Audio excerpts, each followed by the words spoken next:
Welcome to the I'm a Busy Guy show. In case you didn't know it, I'm sure you do, but that was Jump by Van Halen.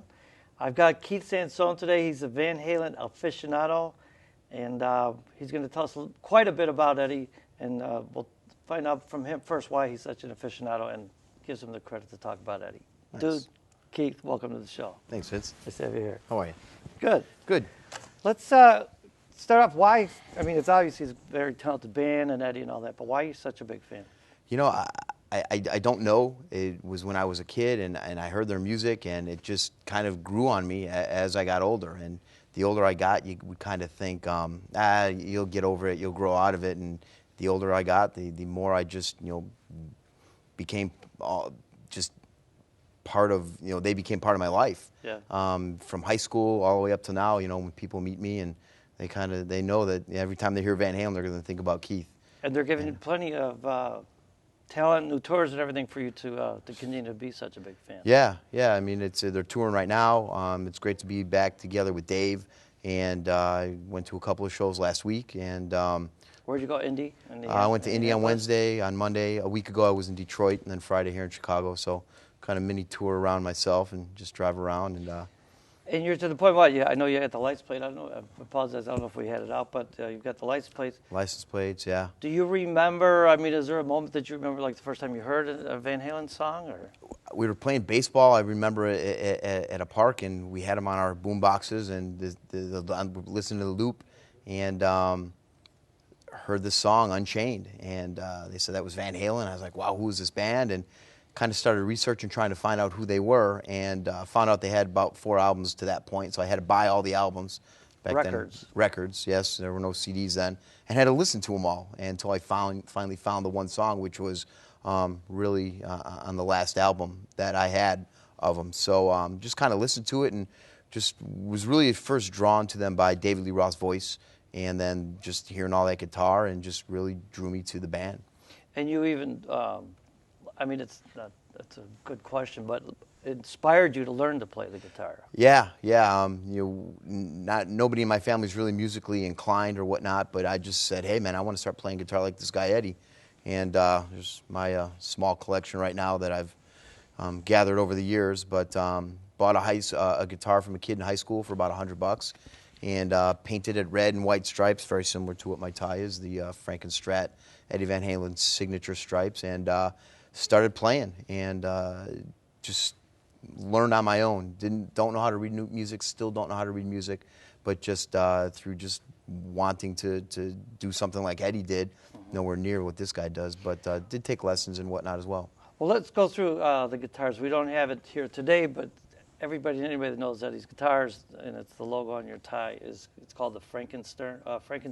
Frankenstrat or Frankenstein. It's a guitar that Eddie made way back in the day, and it was a Kramer body and a Fender neck and DiMarzio pickups, and he would just made them himself. He would wind his own pickups, painted the guitar himself with Schwinn bicycle paint, so red with these white stripes all over it and a little bit of black in it. And the first guitar that I bought really just to paint, and again Schwinn paint, and painted it and kind of had it laying around, so I started playing as well. And you said he's not using that guitar on tour right now? No, that's been retired for quite some time. During the 1984 tour, he was started using Kramer, American-made Berettas, and I don't have that one on the wall. I'd actually donated that to my 13-year-old nephew. He started playing guitar. The Kramer Beretta was a great guitar, solid body and maple neck, and it sounded great. And so he used that on the '84 tour. And then after 1984 is when Van Halen split with David Lee Roth. They got a new singer, Sammy Hagar, and that's when Eddie kind of went over to the Ernie Ball Music Mans. Okay, so to move along, before we got a picture up now, I believe we do, yeah. Tell us a little about your meeting with Eddie. That was a great day, my friend. I had found out that he was staying at the Ritz-Carlton, so I went over to the Ritz-Carlton and got my way up to the lobby and hid one of my guitars there and waited for about 6 hours for him to come downstairs, and happened to be sitting at a coffee table in a chair similar to this, and his brother, Alex Van Halen, sat next to me on a couch and kind of, hey, what's going on? And he's like, what's up? And I go, I'm just kind of here to meet your brother. He's like, oh, all right. And So Eddie came down and looked at me and said, "Hey, what's going on?" I said, "Hey, how you doing?" And got a chance to meet him. So I actually have a guitar signed by him. I pulled it out. He signed one of my Ernie Ball Music Men, and he said, "Man, I haven't got many of these to sign yet." And so he signed it back in 1992, and asked him, "Hey, can I get a picture with you?" And he said, "Sure." And I didn't have anybody to take a picture, so he gave the camera to his brother. So Alex Van Halen actually took that picture. So I should give credit photo by Alex Van Halen. Alex Van Halen, yeah. Well, now let's move along about him. But he, there's a ton out there to research this. Yeah. I mean, about this much about Van Halen. I know about that much now, but there's a lot out there to read. But he doesn't use pedals for distortion. Correct. All the distortion comes from his amps. All his amps now are the 5150 models. 5153s is what he's using now. The head's made by Fender. This one is actually by PV. And all his distortion comes from the tubes. They're all tube amps. He does use pedals he's got a phaser as well as a flanger, and uses a wah-wah pedal as well. But all distortion comes straight from the amps. I think something I found really cool that he said is when he would buy an amp, he would just immediately just raise the volume all the way to the max. And, that was the only way he knew how to play it. Yeah.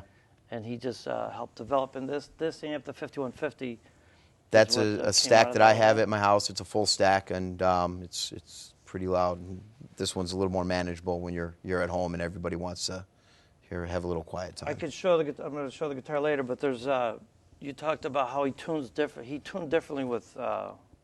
Majority of the stuff with David Lee Roth was all Sammy tuned a half step down because of David Lee Roth's voice. And when Sammy started singing with him, he had a bit of a higher range, so he was able just to do a standard tuning.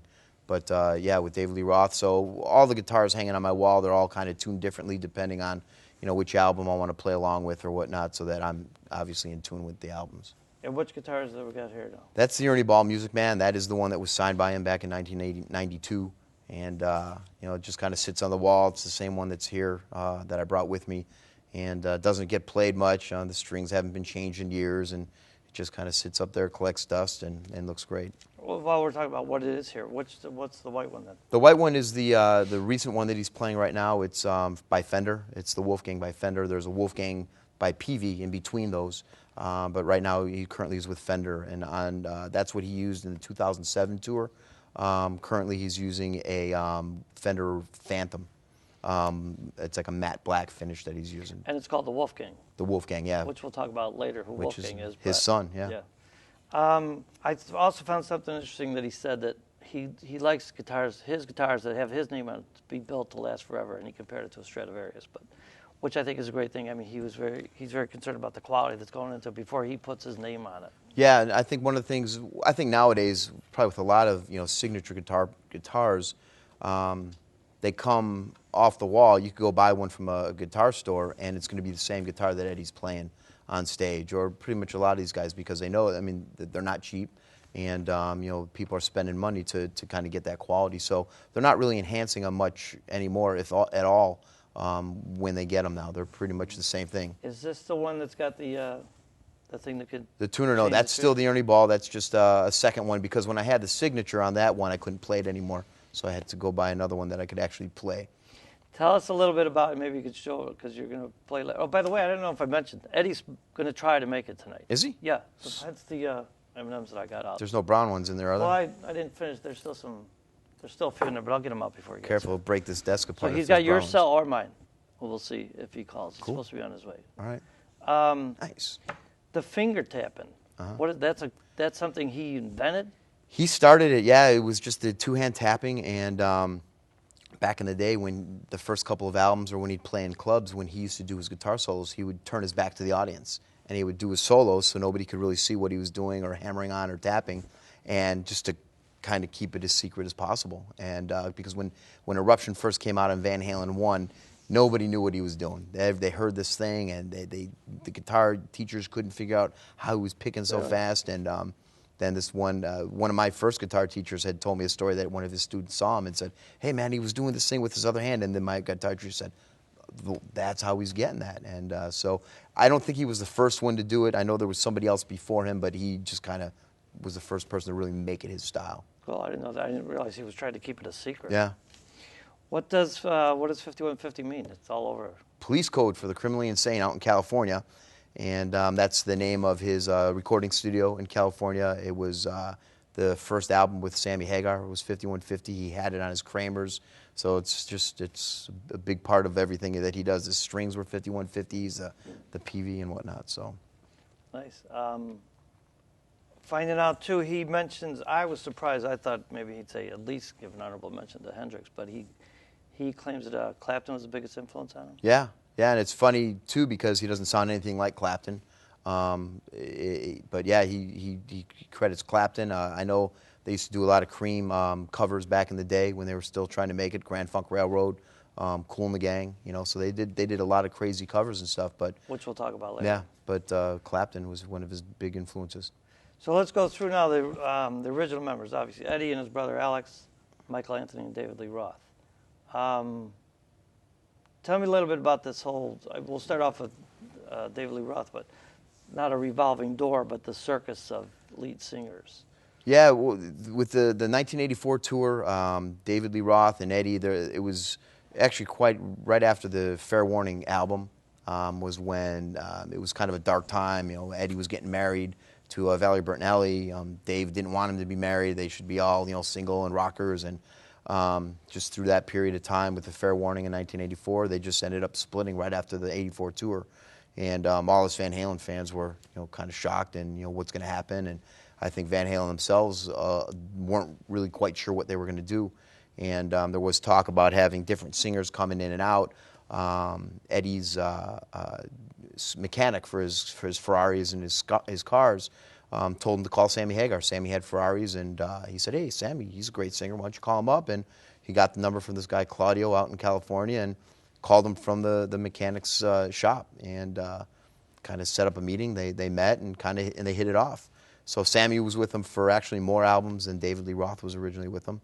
Well, before we move off of Lee Roth, I don't know what your comment is, but say what you will about him, but he was quite the showman and quite the businessman for them, right? I think he was really the reason that they began to make it. I think people were going to the show to see this flamboyant, this lead singer, this front man that really drove the band and was with the crowd and talking with the crowd, and he really knew how to work them over. And then once people started showing up and hey, they're going to see Eddie now, and I think that might have been part of the riff too. Is ultimately I think Dave wanted all of that glamour for him, all that attention, and it started kind of going to the guitar guy. Once again, in case of I did, probably everybody else knows, but I didn't know that he played the guitar until I saw it. He played the beginning of Ice Cream Man. Yeah, plays the beginning of Ice Cream Man. He's a really good guitar player. He is good. He is good, but when you got Eddie Van Halen next to you, there's no need to go into that part. Just go ahead and sing and let Ed do that part. So I think that's, back in the day, really complemented each other well, where you went for this great music, but you got a great show out of it as well. And he also did a solo career, Roth, while he was still with Van Halen? Yeah, he did one quick album, California Girls, and Just a Gigolo, and that, I think, was kind of the beginning of, hey, I'm off, I'm doing my own thing, and it was just time for him to go. And there was a slight moment in time where they were asking Patti Smith, that was in the band Scandal, to yeah, singer? And that was, I think, kind of the same time when they were just kind of thinking, what should we do? Just have a revolving, door of, singers coming in on an album, maybe like what a Carlos Santana ended up doing later in his career. And then something that boggles my mind, with the egos clashing, and they're both former members, but Roth and Hagar toured together. They did. After Sammy left the band, after the what was it, the 95s? Or no, after the Balance tour, when Sammy left the band, after a couple of years, him and Roth got together and said, hey, let's do a tour together. And mixed emotions. I mean, it was great because you got to see two lead singers of Van Halen. They both played their own stuff as well as Van Halen. But it was a pretty brutal tour, I think, between the two of them. Well, who did most of the writing on the Van Halen songs? They all do all the writing. They're all listed in. Eddie does all the guitars for lyrics. Sammy did all the lyrics. Was Michael Anthony listed too, or no? Michael Anthony is listed as well. So they all took equal cuts for all their albums and all their songs and all their writings. So they had the rights to use them. Correct. And then what about another brief shining moment, Gary Cherone from Extreme? Yeah, that was after Sammy left, and again, they didn't know what they were going to do, and so they hired Gary Cherone, and the album did not do well. excuse me, it was the Van Halen 3, and I think it was a good album. I like the music on it. I like to sing. I was an Extreme fan and a Gary Cherone fan before he joined Van Halen. But you know, the masses didn't like it, and I thought he sounded great with the old Van Halen. It was kind of cool because Extreme used to cover Van Halen songs when they were trying to make it. So he just kind of jumped into kind of his idols, you know, footsteps and said, "Hey, now I get to sing these songs for real." I mean, it goes without saying, but Eddie's quite the icon because they're all over the internet. There's interviews by other guitarists how much he inspired all of them. Yeah. You know, it just goes on and on. I kind of know the answer, but what's your comment on him being number 8 on the Rolling Stone 100 Best Guitarists? Somebody's got to be number 1 there. You know, I mean, it's like, you know, drinking a beer or a glass of wine. Everybody has their own preferences. You know, I would certainly put him up much higher than number 8. But I think you also kind of got to look at, you know, I think Hendrix is number 1. You got to look at who laid the groundwork for him to get to that point as well. And who voted, too. And who voted, yeah. Because, I mean, after they posted it, there was a million comments about who should have been where and who should have been there. Right. You know. It's all just subject to everybody's opinion. So I think that George Harrison didn't make it till number 11. Well, that's all right. Go figure. He's in the top 20.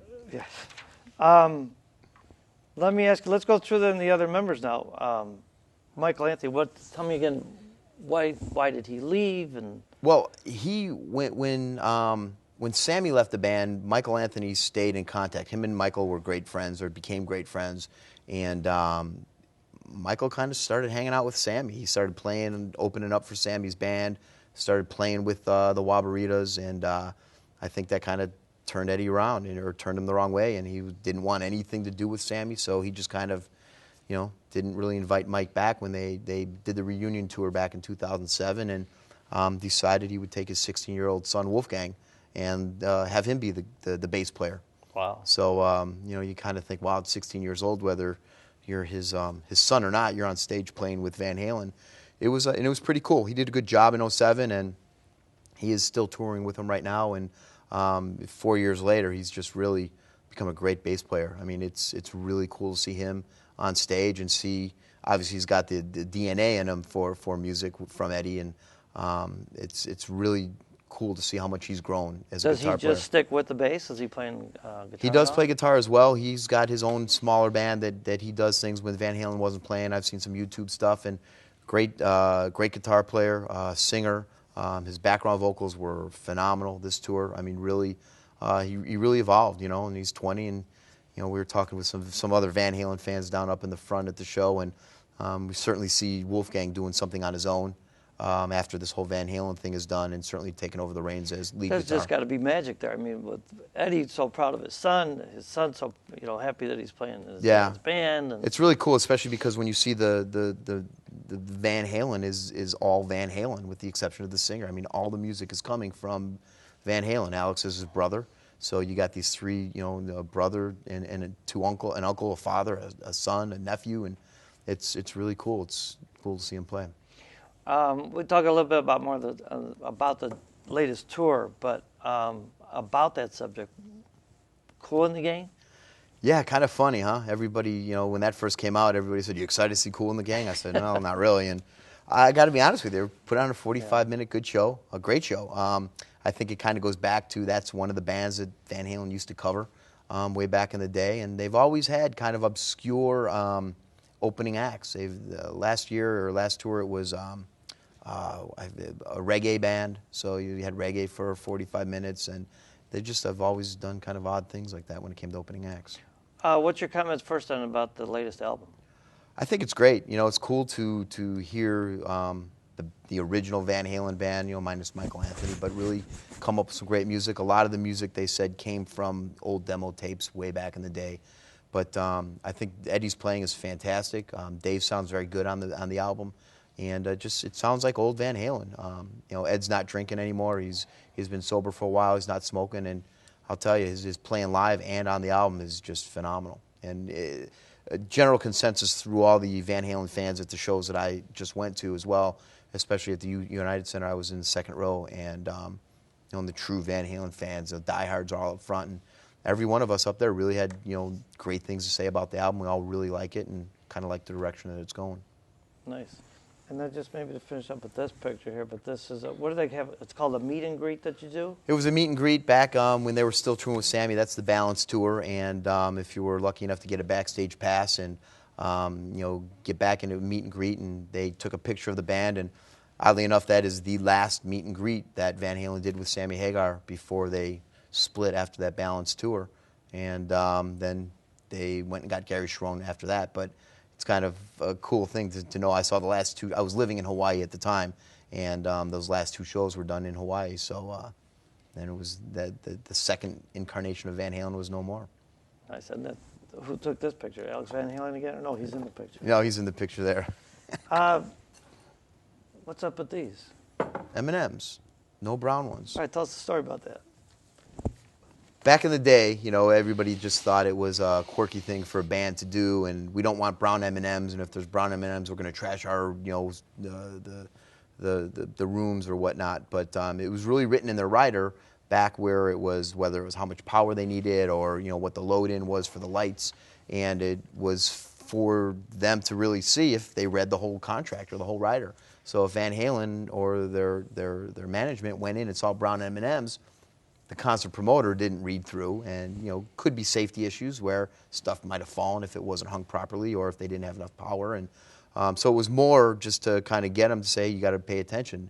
I think 25, 30 years ago, the promoters weren't what they are now. I think it's a much bigger business what it is now, and you really had to kind of watch these guys what they were doing. So they kind of got into Dave told a story that he trashed his dressing room. It was $200 in damage, but the stage made like $400,000 worth of damage on this new floor Because they didn't pay attention. because they didn't pay attention of what the weight was, and it sank into this floor in the in New Mexico.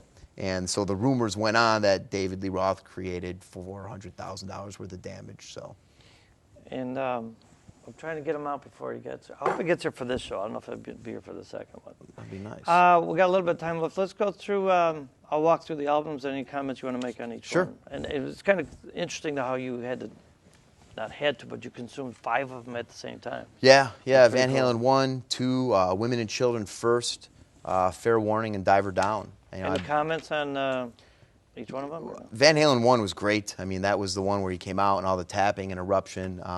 There's some just really good music. Everybody knows it from Eruption and Really, You Really Got Me, which they covered from the Kinks. And it's funny because when the Kinks do it on stage, they always tell everybody we're going to do a Van Halen song. Is that right? Yeah, but there's some great music on there on that album. Jamie's Crying, and the whole second side just rocks. And To just back up a minute, I didn't give credit to Gene Simmons. What's his deal? Gene Simmons discovered kind of him. did their first demo when they were still doing the club, so kind of had a small hand in it. It really didn't go anywhere, but he was part of, hey, let's do a demo with these guys.